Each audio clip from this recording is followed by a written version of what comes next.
And voters in 3 states, they head to the polls today for major primary elections, including the high-stakes Senate race happening in the state of Texas. Democrats are hoping to win a statewide office for the first time since 1994. And it all comes down to which candidate makes it out of today's primaries. Let's bring in CBS News national reporter Karen Hua for us today in Houston. Karen, good to see you. So razor-thin margins, especially in the Democratic race. You attended one of the leading candidates' events yesterday. What was the latest plea to voters? Hey Mugo, so we attended James Tallarico's final 2 events yesterday. They were both here in Houston, and the Democrat reiterated a lot of the classic lines he's been saying over and over throughout his campaign. Notably, he says he believes this is a race between top versus down rather than left versus right. And as a seminarian, he also frequently quotes this popular Bible verse, "Love thy neighbor," getting loud cheers every time he denounces ICE. Now, as a Democrat, he believes the key to getting things done is bridging the gap between 2 parties, finding that middle ground and fighting billionaires who he says are the root of the problem. Whereas his Democratic opponent, Jasmine Crockett, she has a more fiery approach, known for her intense language and sparring with Republicans.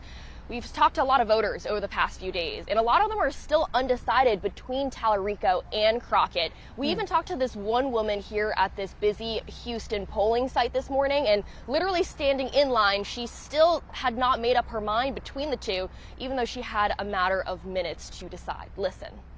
I am very concerned about the direction that the nation is going in right now. So voting is a critical thing. And if anybody is watching this, haven't voted, get up and go vote, because you need to vote. If you don't vote, don't complain.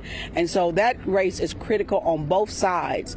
Even in the Republican Party, you have a battle over there. So you have no excuse, whether you're a Democrat or Republican or an independent, you need to get out here and vote today.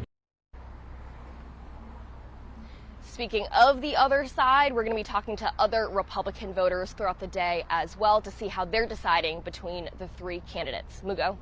And Karen, turning over to the Republican race now, because there is a chance of a runoff in May. What would that election and the campaigning up to that look like?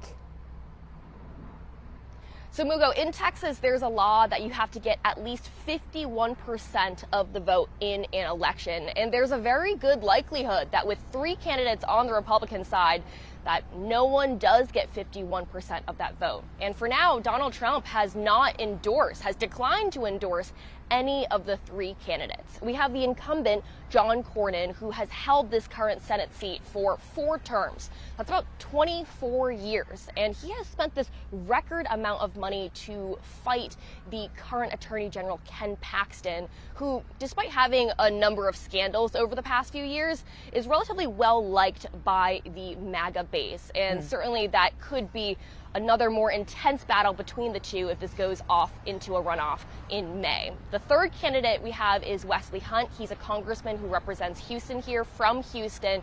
He's the one who could force Paxton and Cornyn into that runoff if none of the 3 get 51% today. Mugo.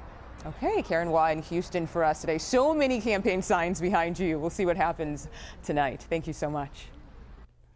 And make sure you come back tonight for our CBS News primary special. Our team will cover the results of today's elections and provide analysis as the numbers come in. And you can stream that starting at 9 p.m. Eastern right here on CBS News 24/7.